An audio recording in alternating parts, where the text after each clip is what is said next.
Bonjour à tous, merci d'être venus très tôt ce matin et je vais essayer de vous présenter aussi bien que l'aurait fait le docteur Marty sa présentation donc sur ce nouvel appareil que nous avons. Donc comme vous le savez, jusqu'à maintenant pour la prise en charge de l'OSEC, nous avions plutôt une démarche qui était une démarche palliative, donc nous mettions des gouttes pour essayer d'améliorer la symptomatologie des patients et depuis quelque temps on a plutôt une prise en charge transversale avec une action sur les différents phénomènes de l'inflammation, notamment avec l'IPL, et puis ce nouvel appareil, le QMR dont nous allons parler, sur l'obstruction, avec le LipiFlow et toutes les micro-expressions et les traitements des obstructions. Nous avions des appareils qui nous permettaient d'améliorer la douleur ressentie dans le SEC, notamment avec l'IPL et le QMR. Et puis, est-ce qu'on peut agir sur l'atrophie, qui est quand même la source de la gêne? Et là, peut-être que le QMR peut apporter une réponse. Donc, vous voyez, aujourd'hui, on a une action qui peut être sur tous les éléments, et on n'est pas uniquement spectateur, mais on peut être légèrement curatif. Donc, la technique dont nous allons parler, c'est la technique par résonance moléculaire quantique, appelée QMR, c'est l'appareil Rexon Eye, et il va délivrer un courant électrique à haute fréquence et à basse intensité, bien entendu, et qui va permettre une certaine régénération des tissus. Il va agir sur les fonctionnements des canaux calciques, il va modifier la membrane extracellulaire, l'embryogenèse, la cicatrisation et l'angiogénèse. Donc tout ça doit bien sûr nécessiter des différentes études.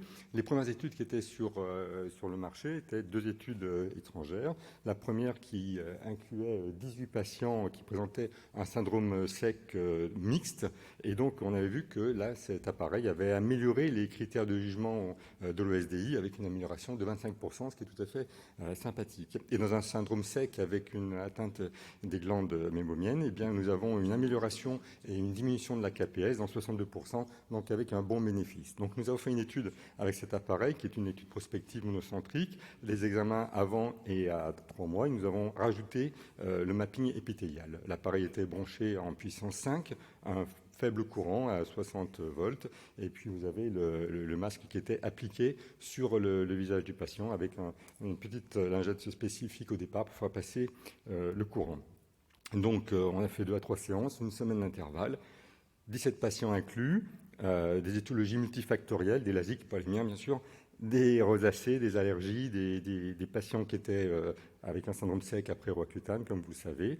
Donc là, les améliorations ont été tout à fait sensibles. On a vu le mapping épithélial qui s'améliorait, le facteur de questionnaire a amélioré aussi son score, le DOQ5, l'Oxford s'est amélioré, le NIBUT aussi, le ménisque de l'arme a diminué. Vous savez que quand il y a un syndrome SEC, on peut avoir un ménisque paradoxal. La micro-expression s'est améliorée, peut-être des petites sensations de chaleur, mais tout s'est bien passé et les patients étaient relativement contents. Donc l'OCT épithélial a montré quand même cette efficacité. Est-ce que l'effet sera durable? C'est quand même un traitement qui est moins agressif et stressant que d'autres traitements. Ça marche dans les sécheresses mixtes, c'est non invasif et sa place est à définir. Est-ce qu'il faut faire de l'IPL? Est-ce qu'il faut faire de la micro-expression? Est-ce qu'il faut faire cet appareil-là? Eh bien, la place sera précisée avec le temps et ça peut être très intéressant aussi dans le cas de régénération du limbe. Voilà, et puis pour terminer dans cette courte présentation, eh bien, je vous propose de rencontrer tous les problèmes de syndrome SEC lors de la prochaine rencontre de la COS à la Maison de la Chimie en octobre. Voilà, je vous remercie.